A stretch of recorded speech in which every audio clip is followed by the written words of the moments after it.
People across the country standing up for social injustice, saying no more. On Your Side's Leah Sheilds explains how you can better educate yourself on racism, social injustice as well, in order to become a part of the solution. Good morning. If you have a phone, a computer, access to a library, well, then you have a wealth of knowledge right at your fingertips. There is no excuse today for folks to be uneducated about our history in the United States and to be uneducated about particularly the history of racism and racist practice. Dr. Jeffrey Ann Wilder is a sociologist specializing in diversity and race relations. She says we are currently in a modern-day civil rights movement.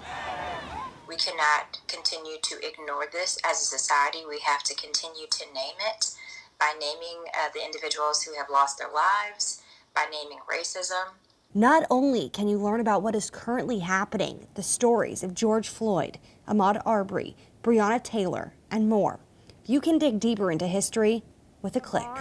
And the nation's largest collection of tabby slave homes. Northeast Florida is home to part of the African American Heritage Trail that takes you through historical landmarks in and around Jacksonville.